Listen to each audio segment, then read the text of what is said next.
ऊंचा सुनने वाली बहरी बहू। चारों तरफ आग लगी है, बुआ मौसी सब यही है, हमें बचाओ कोई है। चौधरी साहब की इकलौती बेटी लज्जो को अपनी सुंदरता पर बड़ा घमंड था। अपने आगे वो किसी को कुछ भी नहीं समझती थी। जमींदार साहब का बेटा अमर विदेश से आने वाला था। सभी लड़कियां उसका इंतजार कर रही थी और सुना है वो भारत की लड़की से ही शादी करेगा। अपनी लंबी चोटी पर फूल लगाए हुए मेकअप से रंगी लज्जो बोली, वो पसंद भी सिर्फ लज्जो को ही करेगा। तुम गांव की गवार तो उसकी सालियां बनोगी, इसलिए उसकी तरफ देखने की कोशिश भी मत करना, वरना तुम सबका मुंह काला करके पूरे गांव में घुमाऊंगी। जानते हो ना मेरा नाम क्या है? लज्जो। लज्जो लज्जो। सभी लड़कियां चली जाती हैं। कुछ दिनों बाद अमर के स्वागत में गांव की भोली भाली खूबसूरत सी लड़की सिया हवेली के मुख्य दरवाजे पर रंगोली बना रही होती है कि अचानक किसी के आने से रंगोली के रंग खराब हो जाते हैं। सिया उठकर खड़ी हो जाती है और टकराने से सामने रखी थाली के फूल चारों तरफ से उड़ने लगते हैं। जिसके पैर से रंगोली खराब हो गई थी वो कोई और नहीं अमर था। तभी वहाँ जमींदारनी लज्जो और बाकी लड़कियों के साथ आती है और अमर को गले से लगा लेती है। सिया को कुछ सुनाई नहीं देता, पर वो समझ जाती है कि ये अमर ही है। ये सिया यहाँ क्या कर रही है? पता है ना मेरा नाम क्या है? लज्जो। लज्जो लज्जो। लज्जो लज्जो लज्जो। अमर सिया की ओर इशारा करता है। माँ, ये कौन है? उसे छोड़िए अमर बाबू, हम भी यहाँ आपका इंतजार कर रहे हैं। वैसे आपको याद ही होगा, लज्जो नाम है मेरा। ओह, तुम वही हो ना जो बचपन में सबकी चुगली करती थी? बुरी तरह मेकअप से ढकी हुई लज्जो गुस्से और अपमान से चिढ़कर चोटी जोर से आगे करती है। कुछ दिनों बाद।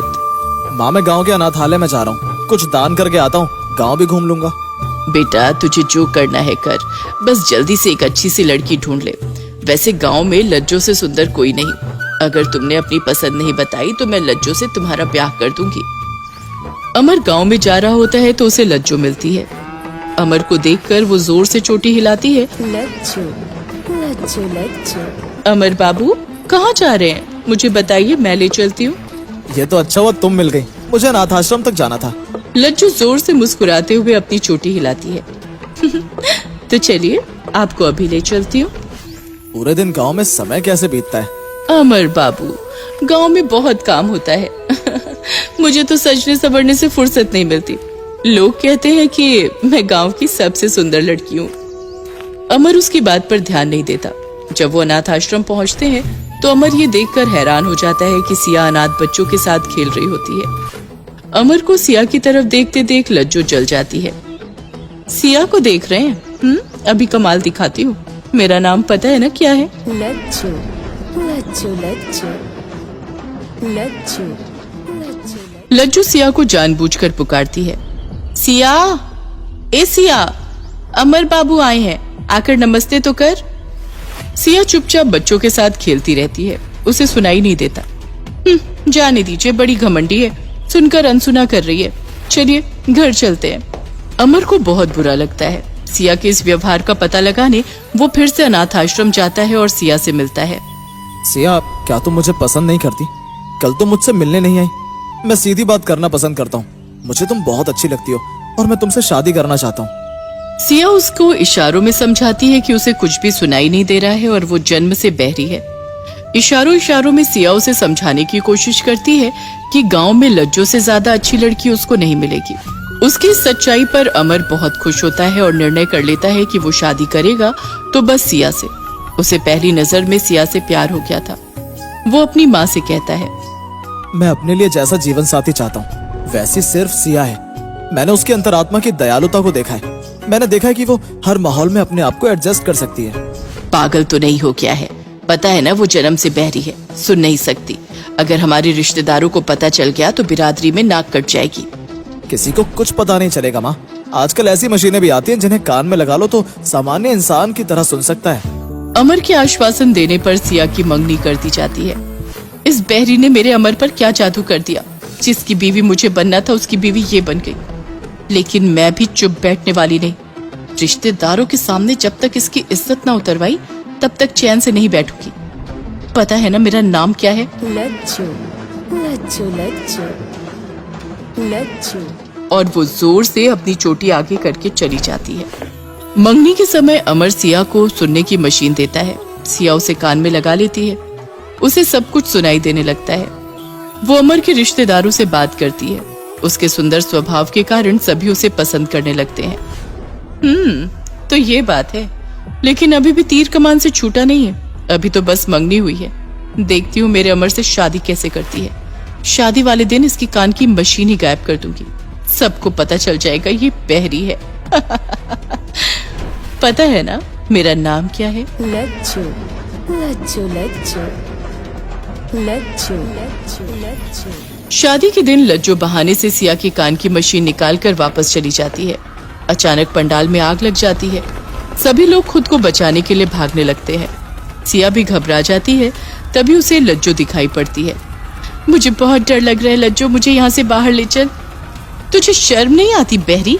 मेरे अमर से शादी कर रही है और मुझसे ही मदद मांग रही है। मैं तेरे कान की मशीन ले जा रही हूँ, देखती हूँ तू अपने आप को कैसे बचाती है। सभी दौड़ते हुए पंडाल से निकल जाते हैं, पर लज्जू का पैर रस्सी में फंस जाता है। सामने सिया होती है। लज्जू जोर जोर से बुलाने की कोशिश करती है, लेकिन मशीन न होने के कारण सिया सुन नहीं पाती। सिया मेरी तरफ देख, प्लीज मेरी तरफ देख, मुझे बचा ले, मेरी मदद कर, मैं उठ नहीं सकती। अचानक सिया की नजर लज्जू पर पड़ती है। वो भयंकर आग की परवाह न करते हुए जल्दी जल्दी रस्सी खोलने लगती है, जिससे उसके हाथ जल जाते हैं, पर वो लज्जू को बचा लेती है। लज्जू उसके गले लग जाती है और उसके कान की मशीन उसे वापस कर देती है। तभी दूर से जमींदारिन चाची की आवाज आती है। चारों तरफ आग लगी है, बुआ मौसी सब यही है, हमें बचाओ, कोई है? अमर भी यही है, वो बेहोश है। भगवान, सिया, सभी लोग अभी आग से घिरे हुए हैं। तेरी पूरी ससुराल जलती कायनात के अंदर है, अब उनको कैसे बचाएंगे? मेरे जीते जी किसी को कुछ नहीं होगा। सिया पीछे की तरफ जाकर पानी के मोटर को ऑन करने की कोशिश करती है। मोटर आग के कारण बहुत गर्म हो चुकी होती है।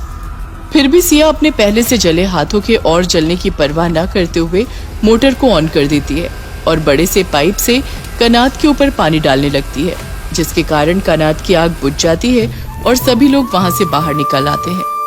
माँ जी, अमर कहाँ है? मैं यहाँ हूँ, तुमने हम सबको बचा लिया सिया। तब तक लज्जू फायर ब्रिगेड को लेकर वहां आ जाती है। सिया बेहोश हो जाती है। अमर उसके मुंह पर पानी डालकर उसे होश में लाता है। सभी लोग सिया को अंदर लेकर चले जाते हैं। मैं अमर के लायक नहीं हूँ। मैं चाहती हूँ कि अमर की शादी लज्जू के साथ हो। लज्जू जैसी सुंदर लड़की अमर के साथ अच्छी लगेगी। मुझे माफ कर दे सिया, जलने के कारण मैं इंसानियत के रिश्ते को भी भूल गई, पर इतना होने के बाद भी तूने ये रिश्ता निभाया। बेटी, सुंदरता दिल की होती है, आत्मा की होती है, व्यवहार की होती है। शरीर की सुंदरता सुंदरता नहीं होती। तुझसे सुंदर इस दुनिया में कोई नहीं है। मेरे अमर की दुल्हनिया तो बस तू ही बनेगी। माँ सिया को गले से लगा लेती है। देखते ही देखते अमर सिया की मांग में सिंदूर लगा देता है और सिया की विदाई हो जाती है। पीरियड्स वाली मैडम। रंजना कक्षा 8 के बच्चों को पढ़ा रही थी। अचानक फर्स्ट बेंच पर बैठने वाली छात्रा कनक जोर से बोली, मैडम, आपकी साड़ी में खून लगा है। खून? ओके, तुम लोग बैठ जाओ, मैं अभी आती हूँ। रंजना को समझ में आ जाता है कि उसे पीरियड्स हुए हैं। हे भगवान, मुझे लगता है मैडम को कैंसर हो गया है। जब मेरी मौसी को कैंसर हुआ था तो उनके शरीर से कहीं से भी ब्लीडिंग होने लगती थी। अब तो मैडम मर जाएगी। अरे तो क्या हुआ? आजकल तो हर बीमारी का इलाज होता है। पागल है? मुझे नहीं लगता। ये मैडम की लास्ट स्टेज है। देखना कितनी वीक नजर आती है। रंजना स्टाफ रूम में जाकर अपनी साड़ी साफ करती है और सैनिटरी पैड यूज करके वापस क्लास में आ जाती है। कनक अपने घर में अपनी मम्मी को ये बताती है। मम्मी उसकी चाची से, ये देखो आजकल स्कूलों में क्या हो रहा है। टीचर्स को भी जरा भी तमीज नहीं है। अब इन बच्चों के प्रश्नों का क्या उत्तर दूं? बेटी कनक भी बड़ी हो गई है, उसे भी किसी दिन इन सब चीजों का सामना करना पड़ सकता है। उन्हें ये सब बताती क्यों नहीं? राम राम राम, मैं अपनी बेटी से ये सब बातें नहीं करूंगी। अरे हमें किसी ने कुछ नहीं बताया था, सब अपने आप समझ में आ जाता है, लेकिन उस टीचर की तो खबर लूंगी जरूर। अगले दिन कनक की माँ कनक की क्लास टीचर रंजना से मिलने आती है। क्यों रंजना मैडम, आपको बिल्कुल भी शर्म नहीं आती? अरे कोई छोटी बच्ची हो तो भी ठीक है, इतनी उम्र में आप इस तरह से आ जाती हैं और हमें बच्चों को जवाब देना पड़ता है। लेकिन मिसेस तिवारी, अब तो समय है, आपको अपनी बेटी को इन सब बातों के बारे में बताना चाहिए। अरे रहने दीजिए, मैं अपनी बेटी को इस तरह की बातों में नहीं डालना चाहती। कह देती हूँ, दोबारा अगर मेरी बेटी ने ऐसे प्रश्न पूछे तो मैं प्रिंसिपल से आपकी शिकायत लगाऊंगी। मैडम हैरान हो जाती है। वो अपनी क्लास में जाती है तो कनक उनके पास आती है और कहती है, मैडम मम्मी बहुत बुरी है, आप दुखी मत होना। अरे नहीं, चलो बुक निकालो, क्या बात है, क्लास में क्या खुसुर फुसुर हो रही है, चलो क्लास शुरू करो। सभी बच्चे चुपचाप रंजना की तरफ दुख भरी दृष्टि से देखने लगे। रंजना को कुछ भी समझ नहीं आता कि ये क्या हो रहा है। क्लास खत्म होने के बाद हर जगह ये बात फैल गई थी कि रंजना को कैंसर हो गया है। अगले दिन जब रंजना स्कूल आई तो सभी टीचर उससे बात करने लगे। अरे रंजना जी, आपने हमें बताया नहीं। अगर कभी भी कोई जरूरत हो तो हमें बताइएगा, आखिर हम आपके सहयोगी हैं। अरे रंजना, अभी तुम्हारी उम्र ही क्या है, ये कैसे हो गया? जब से सुना है हैरान हो गई हूँ। रंजना, तुम्हें कमजोरी तो नहीं हो रही? आप हमें अपने से अलग क्यों समझती हैं? इस समय हम सब आपके साथ हैं और आपके लिए सब कुछ करने को तैयार हैं। मुझे समझ ही नहीं आ रहा आप लोग किस बारे में बात कर रहे हैं। मैं तो अच्छी भली हूँ, आप लोग बेकार में ही परेशान हो रहे हैं। रंजना जी, कल क्लास में आपके साथ जो हादसा हुआ, उसके बाद से सारे स्कूल में पता चल चुका है कि आपको क्या हुआ है। अब छुपाने की कोई जरूरत नहीं। हेल, ये भी कोई बात है सिंपैथी दिखाने की? आप लोग को शर्म नहीं आती क्या? एक लड़की से इस तरह बात करनी चाहिए? मेरे पीरियड्स हुए हैं, क्या इसके लिए मुझको ढिंढोरा पिटवाना पड़ेगा?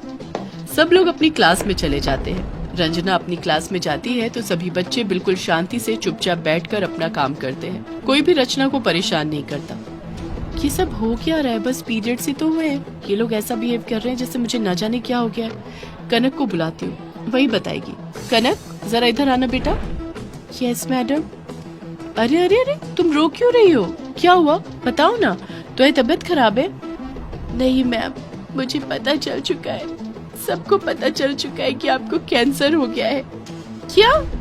ये क्या बकवास है? किसने कहा मुझे कैंसर हो गया है? मैडम आप छुपाइए मत, मौसी को भी जब कैंसर हुआ था तो उनके कपड़े में ऐसे ही खून लग जाता था। मम्मी बहुत रोती थी और फिर एक दिन मौसी हमें छोड़कर हमेशा के लिए भगवान के पास चली गई। तो ये बात है, यानी कि पूरे स्कूल में तुमने सबको बताया है कि मुझे कैंसर हो गया और मैं मरने वाली हूँ। देखो कनक, मुझे ऐसा कुछ नहीं हुआ है। ये पीरियड्स हैं और ये हर लड़की को होते हैं। नहीं मैम, हमें तो नहीं होते, क्लास में किसी को भी नहीं होते। चलो छोड़ो, मैं उसके बारे में तुम्हें बाद में बताऊंगी। बस इतना जान लो कि मुझे कुछ भी नहीं हुआ है और मैं बिल्कुल ठीक हूँ। अब हम लोग क्लास शुरू करते हैं। अगले दिन जब कनक फुटबॉल मैच देखने स्टेडियम गई तो अचानक उसके पेट में दर्द होने लगा। वो बाथरूम गई तो वहाँ एक लड़की उसे देखकर बोली, ए सुनो, तुम्हारी पूरी स्कर्ट पर ब्लड लग गया है। पता नहीं कितनी बेशर्म है ये लड़कियाँ, लगता है माँ बाप इन्हें कुछ भी नहीं सिखाते। कनक को कुछ भी समझ में नहीं आ रहा था। वो तेजी से वहाँ से भागने लगी तो उसे रास्ते में दो लड़के मिले तो उसी का मजाक उड़ाते हुए बोले, ये देखो मिस पीरियड। खूनी लड़की। कनक स्टेडियम के पास रखे बड़े से डस्टबिन के पीछे छुप गई। तभी वहाँ पर एक लड़का जिसका नाम शांतनु था आया और बोला, अरे अरे अरे, तुम रो क्यों रही हो? परेशान क्यों हो? क्या हो गया? क्या मैं तुम्हारी कोई मदद कर सकता हूँ? आखिर बात क्या है, बताओ ना, शायद मैं तुम्हारी कुछ मदद कर सकूं। डरो नहीं, मैं पास में रहता हूँ। नहीं नहीं, तुम भी मुझे उन लड़कों की तरह सताने आए हो, चले जाओ यहाँ से प्लीज। ये लड़के तुम्हें परेशान क्यों कर रहे हैं? क्या ये तुम्हें जानते हैं? मैं तुम्हें घर छोड़ाता हूँ। तुम नहीं समझोगे, मैं घर नहीं जा सकती। मेरी स्कर्ट पर ब्लड लग गया है, सब मेरा मजाक उड़ाएंगे। ओह, क्या तुम्हें पीरियड्स हुए हैं? लगता है तुम्हें पहली बार पीरियड्स हुए हैं। तुम सब जानते हो पीरियड्स के बारे में? क्यों, तुम्हारी मम्मा ने नहीं बताया तुम्हें? मेरी मम्मा ने कहा कि इन दिनों लड़कियों का बहुत ध्यान रखना चाहिए क्योंकि वो काफी पेन और मूड स्विंग से गुजरती हैं। उन्हें पैड्स यूज करने पड़ते हैं। काश माँ ने मुझे ये समझाया होता। शांत, तो मेरे पास पैड्स नहीं है, भला मैं कैसे जाऊंगी? मेरी स्कर्ट भी खराब हो गई है, सब मेरा मजाक उड़ाएंगे। और उसके बाद अगले दिन रंजना मैम उनसे बात करके लड़कियों को होने वाली पीरियड्स के बारे में भी क्लास देना शुरू कर देती हैं, ताकि किसी भी लड़की को कभी भी शर्मिंदा ना होना पड़े और पीरियड्स वाली मैडम के नाम से फेमस हो जाती है।